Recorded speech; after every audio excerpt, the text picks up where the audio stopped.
Maranatha, a small prayer for the sermon. Great and glorious God, thank you that you care so much for us. That's why now we are alive and going to meditate your word. So please give us required message for all of us and enlighten our spirits so that we can easily understand your word.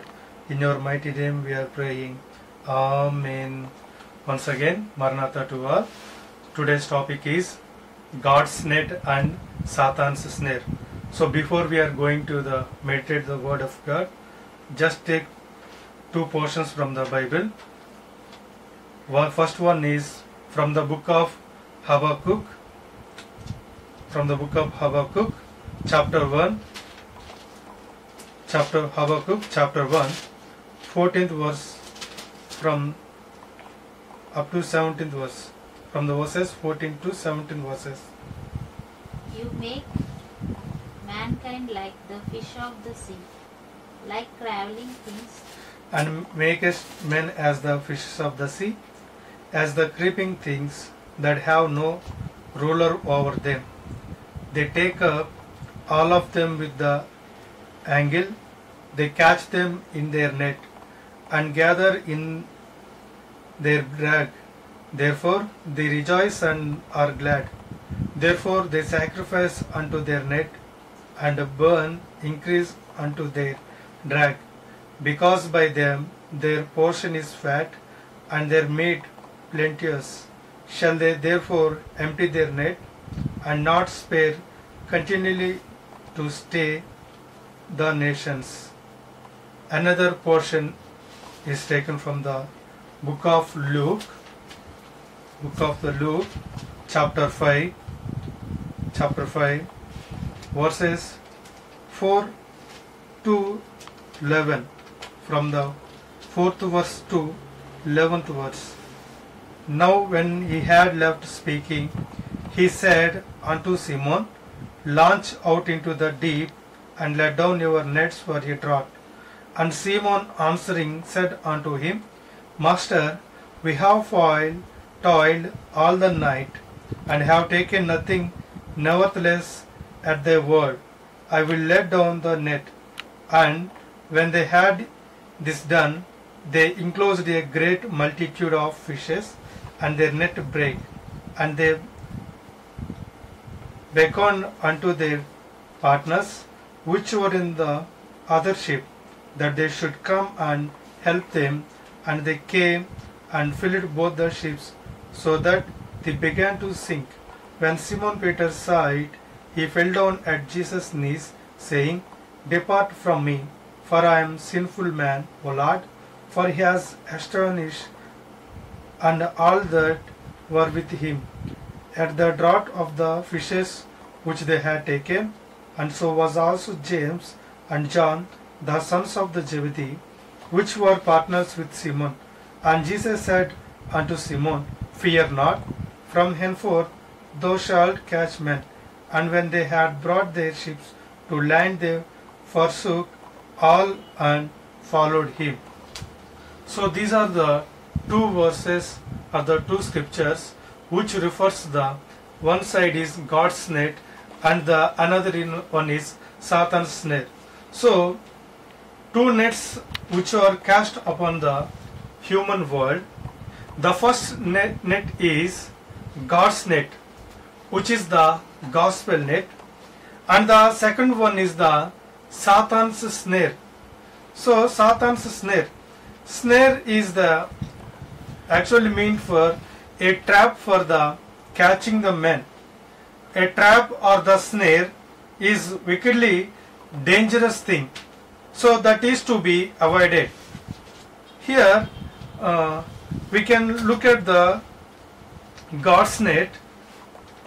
On the behalf of the God, his disciples and his servants, throughout these 2020 years, he cast the gospel net, and many people are finding their rest and nest in it.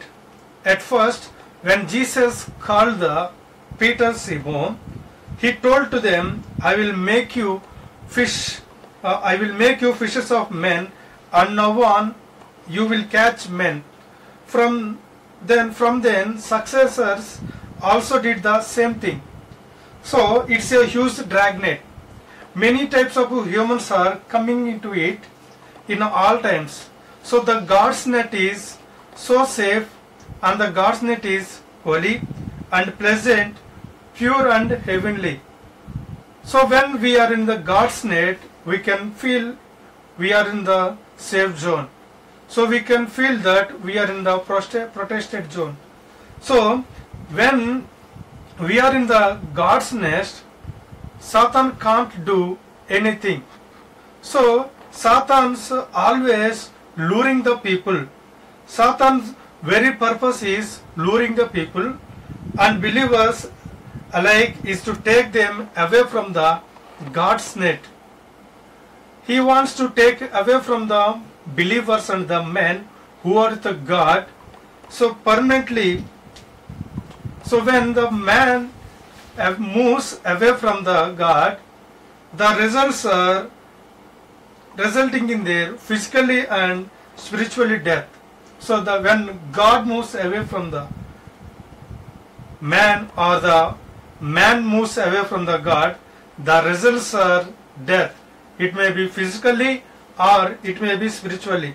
That's why he tempts the man, or he tempts us all through these nets. When we are in the God's net, we are safe and free from his snares. So for the luring the people, what Satan uses, or what snares Satan uses is, we can see that in John's first book, chapter 1, in 16th verse, we can see, to trap any person, Satan uses his weapons that are desire of the flesh. First one is desire of the flesh, and second one is desire of the eyes, and third one is the pride of the life. These three things are used to trap or lure the people. So the mainly tempting these things for the men. So desire of the flesh, and the desire of the eyes, and pride of the life. So when we are in God's net, these things can't do anything. These are nothing for the man. But yet we should not come out of God's net to see what's happening outside. If we wander, or if we came out of the God's net to see what are going on the outside of the world, so we can, when we came out of the God's net, he can surely catch the man who came out of his. So for example, we can see in chapter Genesis, we can see in the book of Genesis chapter 3, and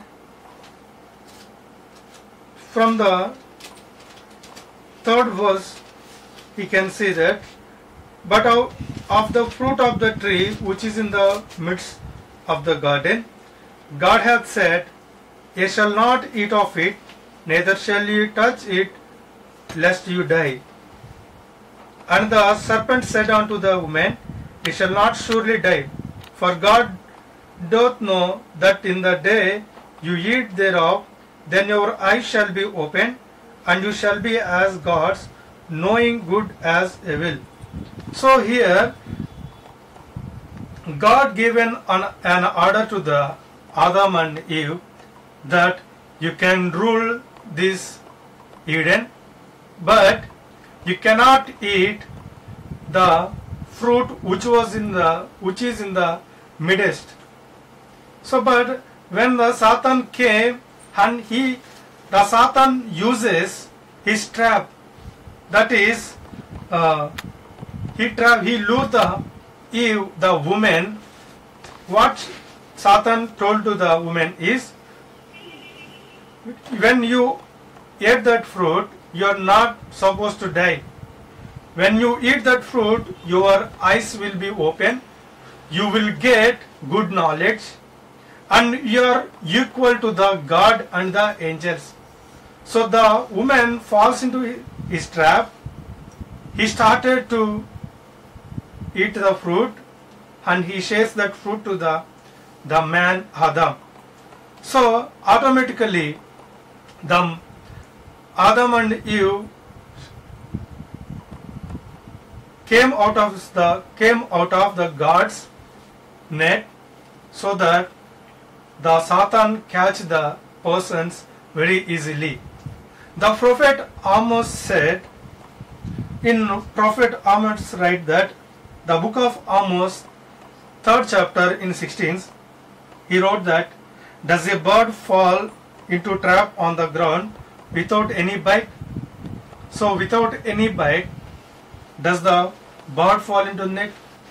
So here the Satan uses the bite as the fruit, that the fruit contains desire of the flesh and the desire of the eyes and the pride of the life. And also another example is that the Ephraim was once the watchman with the God and the prophets, yet he turned against the God in his hostility and depravity. That's why the prophet Hosea said the snare of the bird catches is in all his ways. So the Satan uses all his snares and the traps. In generally, the snares of the Satans are flatters. So we can see that in Proverbs 29th chapter 3rd, and evil women, and false nations, and false gods, and a man sleeps or the woman sleeps, the proud and the money, which are the generally things the Satan's snares or the traps. So that snare is the used for the steal your mobility and purpose and the peace of your mind, and it delivers you into the someone else's control. So Satan's snare is move away, it moves the people away from the God, and it delivers you into the someone else's control. So all these are the Satan's snare. So once we should think in which state we are in. So are we in the gospel net or the Satan's net? So the first one will lead you to the rapture. That means God's net will lead us into the rapture with the Jesus only to live in heaven. The latter will lead you the depart in the Satan only to suffer in hell. Where will you go?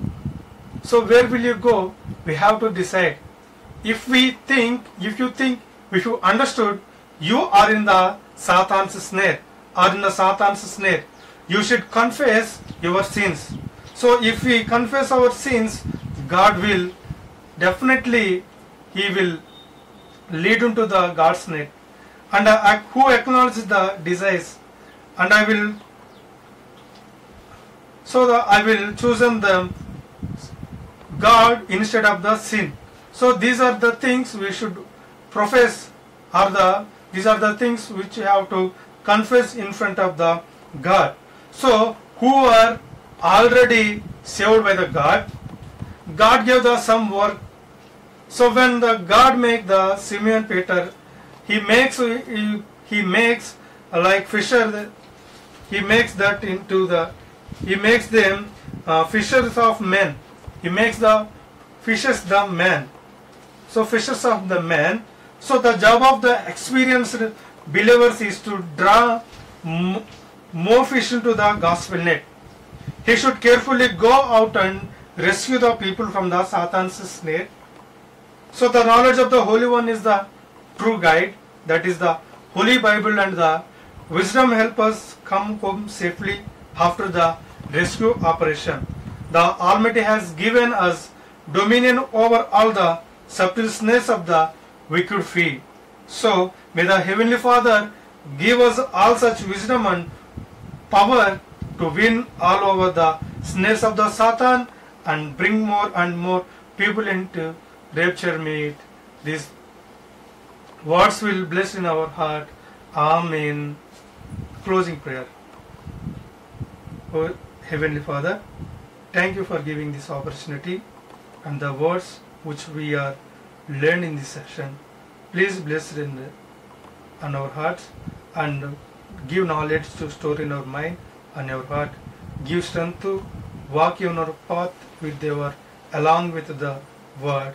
In your mighty name we are praying. Amen. Amen. In the name of the God, the love of the Father, and the fellowship of the Holy Spirit, and the grace of the Son. Amen. Maranatha.